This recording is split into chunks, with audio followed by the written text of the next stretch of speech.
Hello, here with journal entry number 4 regarding the stress assessment.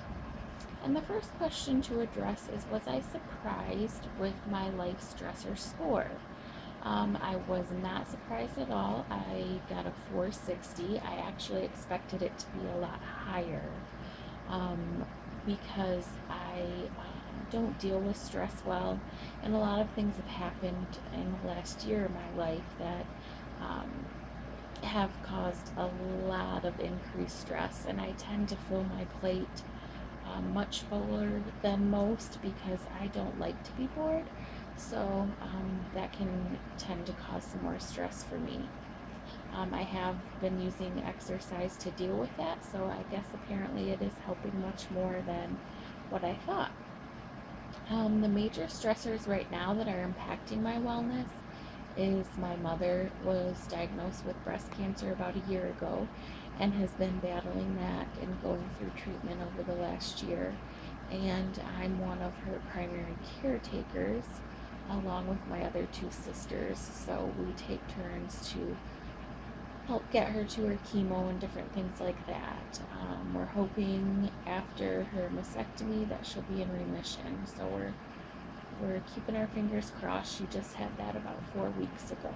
So also my parents recently got a divorce after 30 years of marriage. This year, along with my mom being diagnosed with breast cancer, my grandmother was diagnosed with leukemia, and I was her primary caretaker for probably 6 months or so because of blood clots, and I have a medical background, so they felt more comfortable with me handling her medications and things like that.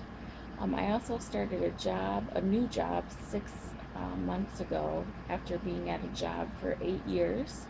It was a big change for me, so that was a little bit of a difficult change. And then I also started school at Ashford here about 2 months ago, so quite a bit going on. The dimension of wellness that I believe are impacted by stress are pretty much all of them. I think spiritual, social, occupational, emotional, and at times even physical. I think everything in life is affected by stress. Um, the relaxation technique that I decided to use, I use exercise already. I decided to kind of amp that up, but I also have been using meditation. I used that back when I was in high school because my mom really swears by that, so used it quite a bit, and I decided to do it again. And what I would do is before I go to bed, I put headphones on with relaxing, soothing music, no singing, just kind of a background noise.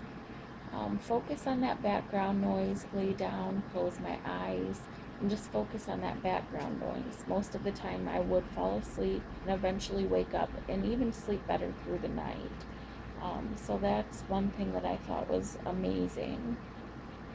Um, I can't really demonstrate it for you because it's a 30-minute process that I use, but I did kind of just describe it. So, um, that to me, that's a very helpful way to relax and clear your mind of the things that are stressing you out during the day.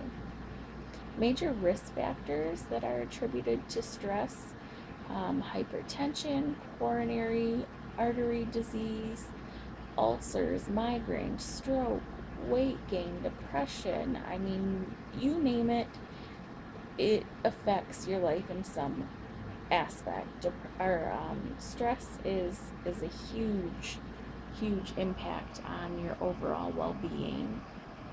The two strategies to deal with my stress effectively on a weekly basis, again, are going to be the exercise and meditation. I just find them very helpful, and it's obviously working because I'm only mildly stressed.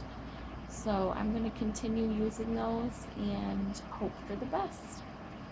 All right, so I will see you next week in journal number 5.